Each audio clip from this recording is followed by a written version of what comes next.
हम आज का सेशन स्टार्ट करने जा रहे हैं। आज का हमारा पहला क्वेश्चन है, बांग्ला उत्सव मुख्य रूप से रेगिस्तान में मनाया जाता है।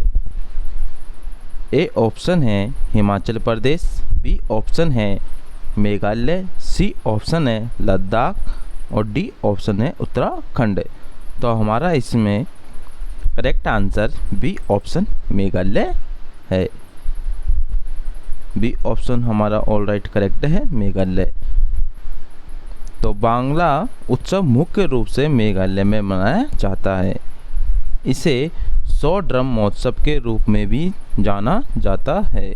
इस उत्सव का अभ्यास गारो जनजाति द्वारा किया जाता है। यह सूर्य देवता सालजोंग के सम्मान में आयोजित फसल कटाई उत्सव है। यह सूर्य देवता सालजोंग के सम्मान में आयोजित फसल कटाई उत्सव है। तो चलते हैं हम अगले क्वेश्चन की ओर। अगला क्वेश्चन है हमारा, भारत के निम्नलिखित में से किस राज्य के आदिवासी लोग सरहुल त्यौहार मानते हैं जिसमें स्वास्थ्य और समृद्धि के लिए साल वर्ष की पूजा की जाती है? ए ऑप्शन है मेघालय, बी ऑप्शन है राजस्थान, सी ऑप्शन है झारखंड और डी ऑप्शन है गुजरात। तो हमारा इसमें C option all right correct है, Jharkhand. C option all right correct है, झारखंड। इसके लिए संपूर्ण टिप्पणी है, सरहुल मध्य पूर्व भारत के आदिवासियों का एक प्रमुख पर्व है जो झारखंड, ओडिशा, बंगाल और मध्य भारत के आदिवासी क्षेत्रों में मुख्य रूप से मुंडा भूमिज आदिवासियों द्वारा मनाया जाता है। इस पर्व में आदिवासी समुदाय द्वारा स्वास्थ्य और समृद्धि के लिए साल वृक्ष की पूजा की जाती है। किस वृक्ष की पूजा की जाती है? साल वृक्ष की पूजा की जाती है। चलते हैं अगले क्वेश्चन की ओर। अगला क्वेश्चन है हमारा, तमिलनाडु राज्य में बंगाल की खाड़ी के निकट स्थित पुम्पुहार समुद्र तट उत्सव के लिए प्रसिद्ध है। मतलब किस उत्सव के लिए प्रसिद्ध है? ए ऑप्शन है चैत्र पूर्णिमा या चित्रा पूर्णिमा, बी ऑप्शन है चरक पूजा, सी ऑप्शन है गंगा सागर मेला और डी ऑप्शन है पुष्कर मेला। तो इसमें हमारा all right answer, correct answer Chaitra Purnima या चित्रा पूर्णिमा। ए ऑप्शन हमारा ऑल राइट करेक्ट है। पुम्पुहार समुद्र तट एक प्राकृतिक और प्राचीन समुद्र तट है जो तमिलनाडु के पूर्वी भाग में बंगाल की खाड़ी के निकट स्थित है। यह तट चैत्र पूर्णिमा त्यौहार के लिए काफ़ी प्रसिद्ध है। किस पूर्णिमा के लिए? चैत्र पूर्णिमा त्यौहार के लिए काफ़ी प्रसिद्ध है। गंगा सागर मेला कलकत्ता में उगली नदी के तट पर तथा पुष्कर मेला राजस्थान नदी के तट पर लगने वाला प्रमुख मेला है। और चरक पूजा भगवान शिव के सम्मान में एक लोक त्यौहार है। चरक पूजा किसके त्यौहार में? भगवान शिव के सम्मान में एक लोक त्यौहार है जो पश्चिम बंगाल व दक्षिण बांग्लादेश में चैत्र महीने के अंतिम दिन में मनाई जाती है।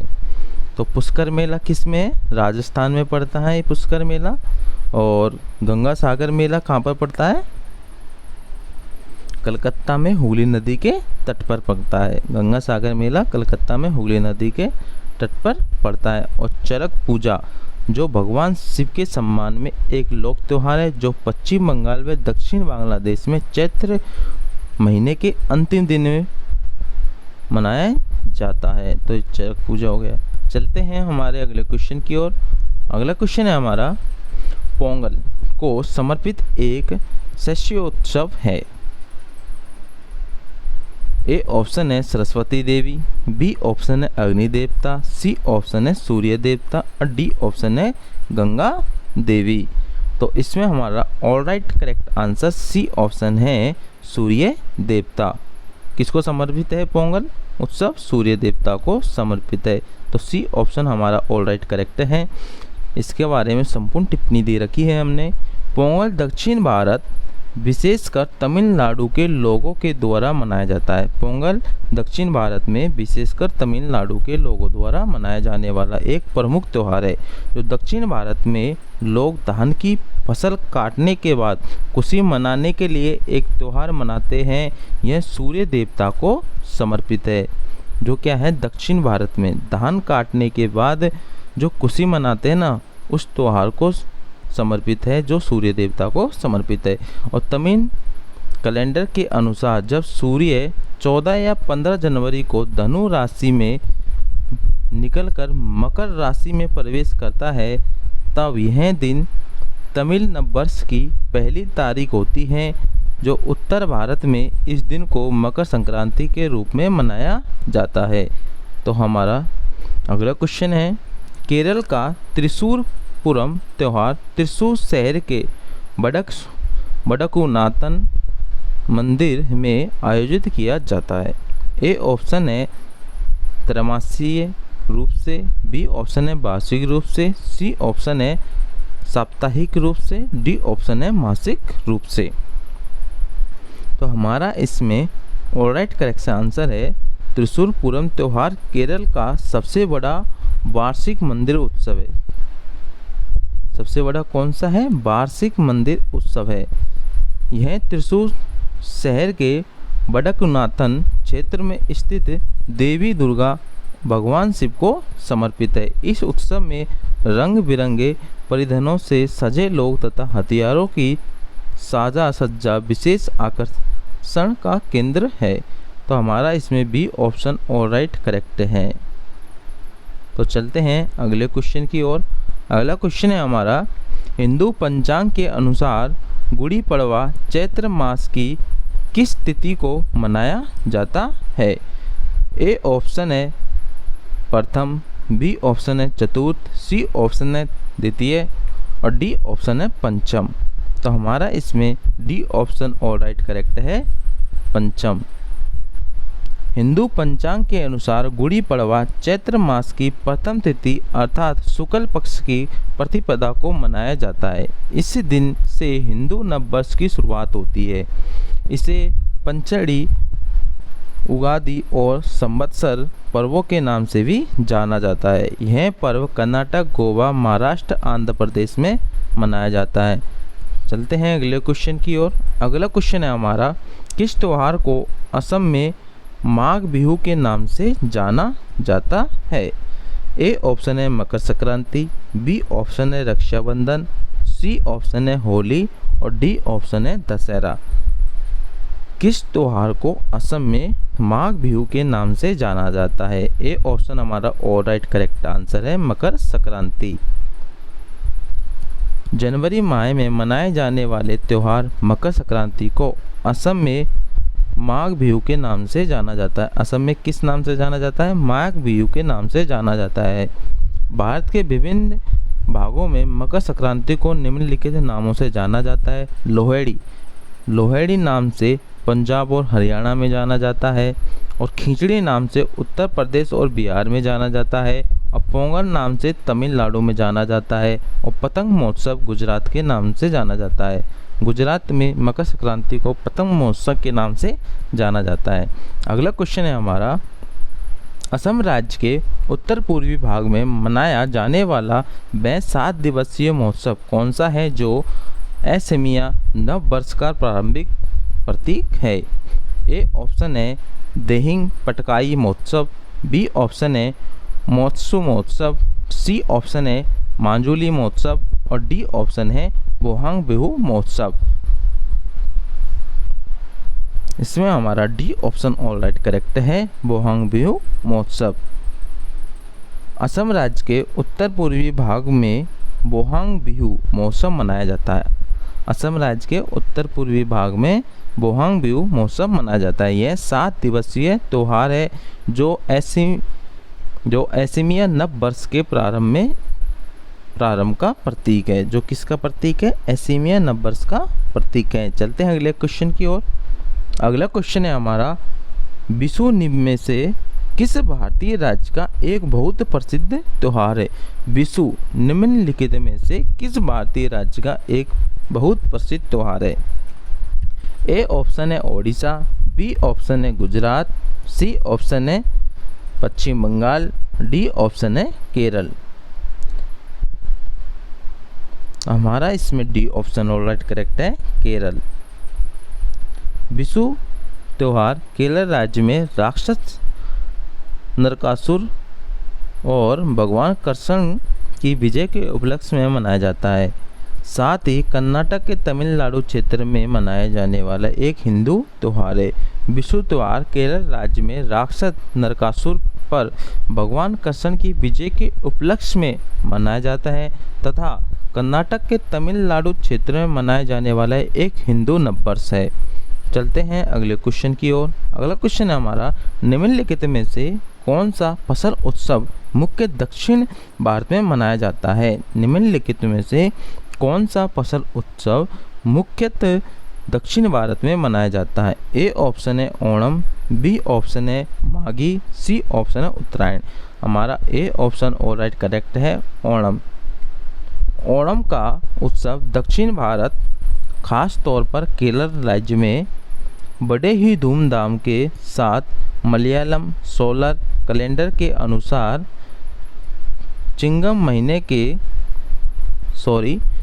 महीने में राजा बलि के स्वागत एवं खेतों में फसल की अच्छी उपज के लिए मनाया जाता है। 10 दिनों तक चलने वाला उत्सव है जो सर्पनोड़ा दौड़ के साथ कथकली नृत्य का भी आयोजन किया जाता है। किसका आयोजन किया जाता है? कथकली नृत्य का आयोजन किया जाता है। कथकली नृत्य मुख्य रूप से केरल का एक नृत्य है, केरल राज्य का। तो चलते हैं अगले क्वेश्चन की ओर। अगला क्वेश्चन हमारा, संविधान सभा के प्रारूप समिति के अध्यक्ष कौन है? आरआरबी जेई 2014 में पूछा गया क्वेश्चन है और यह क्वेश्चन एनटीपीसी में भी आया हुआ है, 2021 में ग्रुप डी में भी आया हुआ है। ए ऑप्शन है doctor Bhimrao Ambedkar, B option है सी राजगोपालाचारी, सी ऑप्शन है डॉक्टर राजेंद्र प्रसाद और डी ऑप्शन है जवाहरलाल नेहरू। तो हमारा इसमें ऑलराइट करेक्ट आंसर है A option doctor Bhimrao Ambedkar. तो चलते हैं अगले क्वेश्चन की ओर। अगला क्वेश्चन है हमारा, पंडित जवाहरलाल नेहरू ने किस तिथि को संविधान सभा में उद्देश्य प्रस्ताव प्रस्तुत किया था? पंडित जवाहरलाल नेहरू ने किस तिथि को संविधान सभा में उद्देश्य प्रस्ताव प्रस्तुत किया था? आरआरबी एनटीपीसी 2021 में आया हुआ क्वेश्चन है लेवल फर्स्ट में। ए ऑप्शन है 13 दिसंबर 1948, बी ऑप्शन है 13 दिसंबर 1946 और सी ऑप्शन है 13 दिसंबर 1949 और डी ऑप्शन है 13 दिसंबर 1947। हमारा ऑलराइट करेक्ट आंसर है 13 दिसंबर 1946। तो बी ऑप्शन हमारा ऑलराइट करेक्ट आंसर है।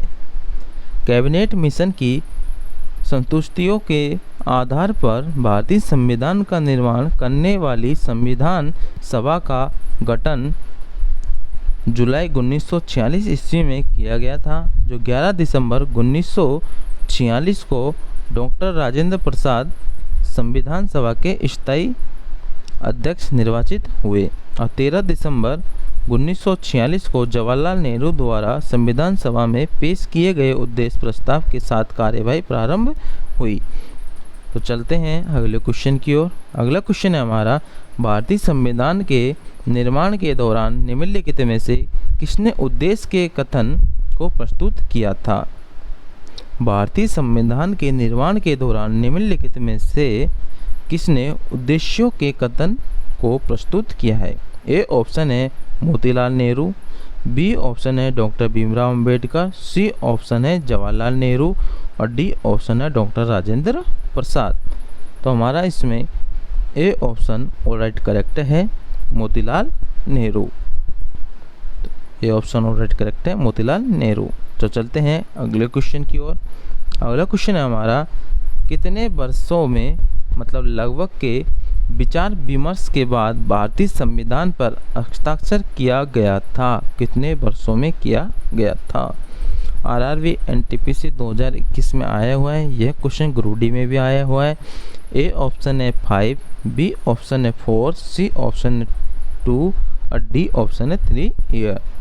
तो हमारा इसमें D option all right correct है। 3 ईयर, लगभग पूछा उसने, लगभग, तो हमारा D option all right correct है।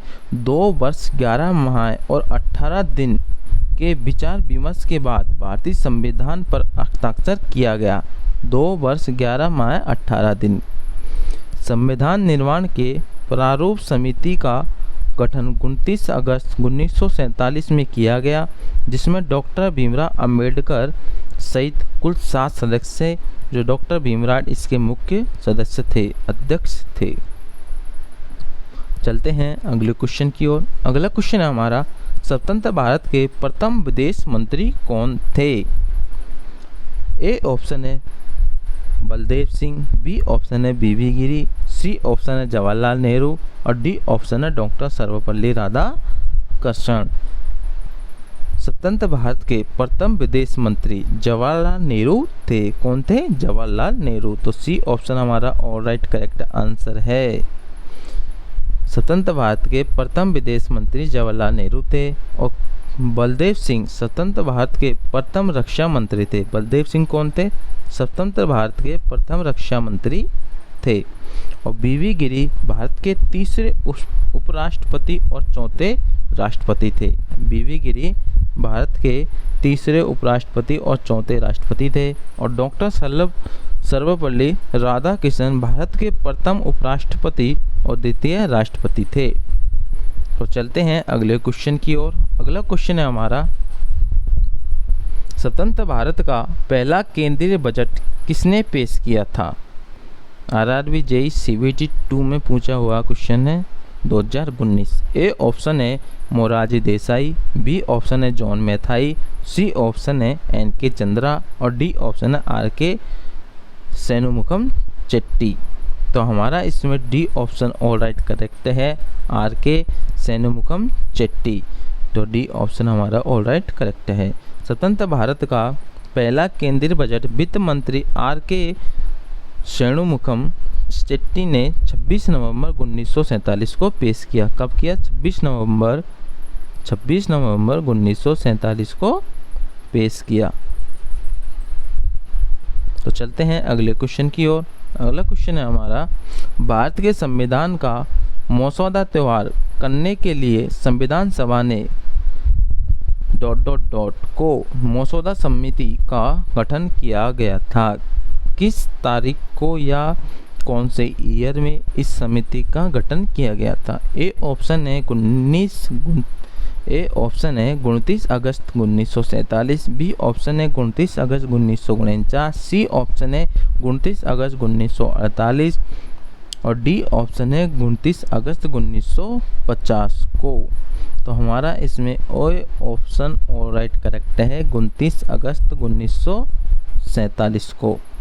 कैबिनेट मिशन की संतुष्टियों के आधार पर भारतीय संविधान का निर्माण करने वाली संविधान सभा का गठन जुलाई 1946 ईस्वी में किया गया और संविधान सभा द्वारा 29 अगस्त 1947 को एक संकल्प पारित करके प्रारूप समिति का गठन किया गया तथा इसके अध्यक्ष के रूप में डॉक्टर भीमराव अंबेडकर को चुना गया, जो प्रारूप समिति के 7 सदस्य और भी है। तो चलते हैं अगले क्वेश्चन की ओर। अगला क्वेश्चन है हमारा, भारत की संविधान सभा का विचार पहली बार किसने दिया था?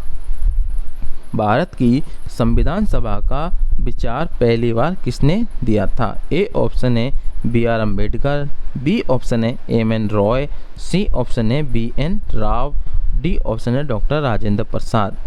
तो भारत की संविधान सभा का पहली बार विचार ए.एन. रॉय ने दिया था। तो बी ऑप्शन हमारा ऑल राइट करेक्ट है। संविधान सभा भारत में का विचार पहली बार एम.एन. रॉय ने सन 1934 में दिया था। और 1946 में क्रिस मिशन की असफलता के बाद कैबिनेट मिशन आया। इस मिशन ने भारतीय संविधान के निर्माण के लिए एक बुनियादी ढांचे का प्रारूप स्वीकार किया, जिसे संविधान सभा नाम दिया गया। मूल संविधान में 365 अनुच्छेद, 22 भाग तथा 8 अनुसूचियां है। मूल संविधान में 365 आर्टिकल, 22 भाग और 8